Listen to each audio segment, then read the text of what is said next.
analyst, Dr Ntsikeleko Breakfast, as we continue our conversations around coalition governments. A very good afternoon to you, Dr. Breakfast. It's always a pleasure to see you. Different set of conversation tools this time around. This time we're talking around coalition governments. We had obviously the last time we spoke been talking about the results, but what has been your overall analysis in terms of what you see happening and the kind of mergers we'll see, that we're likely to see? I mean, what are your thoughts as you watch all of this unfold? Some of the things that you predicted. Yeah, so I think, Flo, one can see which way the wind is blowing. That one-party dominance is a thing of the past, and that coalition formations are a thing of the future. I'm not taken aback by the turn of events. I saw it coming. In fact, I mean, we've been having these conversations in the build-up to the elections that the ANC was going to fall short of getting 50% on the whole. So in the recent elections, the ANC stood at, I think, 46%.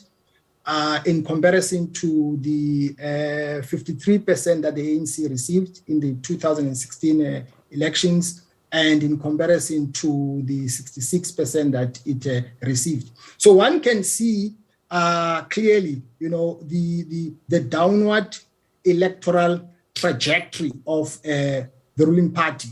My view flows that there are two sources of political power in post-colonial states for liberation movements.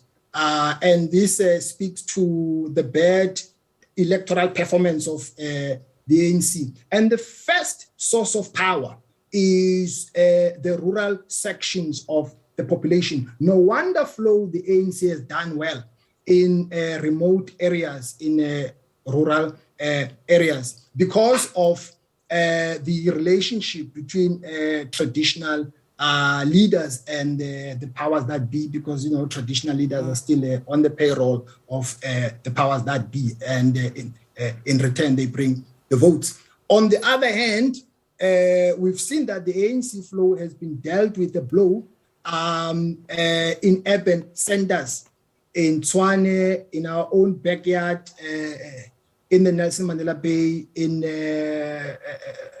eThekwini, in Johannesburg. The list is endless. Yeah. At the moment, Flo, you've got 66 municipalities that are hung.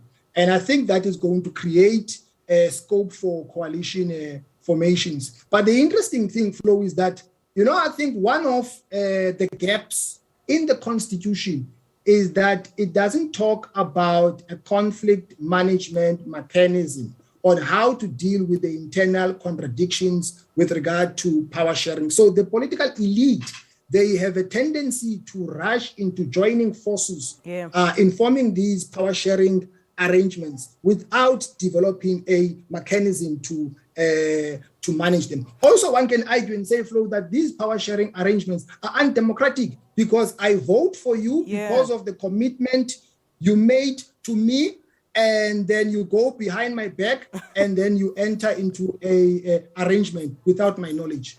Dr. Breakfast, let's talk about these power sharing arrangements, as you put it.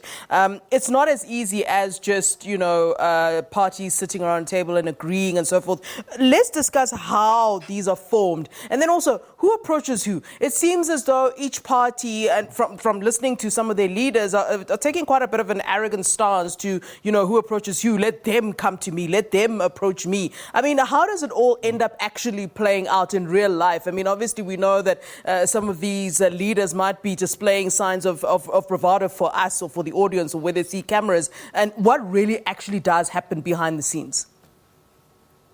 Yeah, so what gives rise to coalition formations is, first of all, lack of majoritarianism and political fragmentation.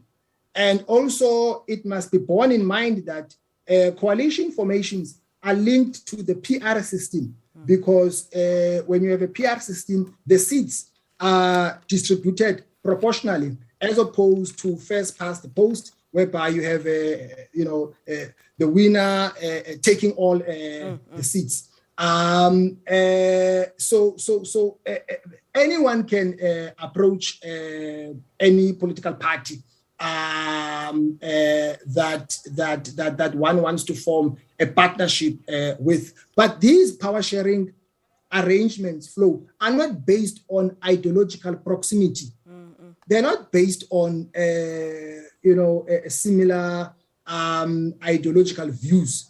They are an epitome of opportunism, an epitome of power. They are based on musical chairs. That's why they don't last, or they are short-lived. Because I'm glad you brought that up, Dr. Breakfast, the issue of, ideological proximity. Some of these parties differ substantially on ideologies. I mean, for example, we can use the quite obvious one at the moment that most of us are discussing, which is the immigration ideologies of the EFF and that of Action SA.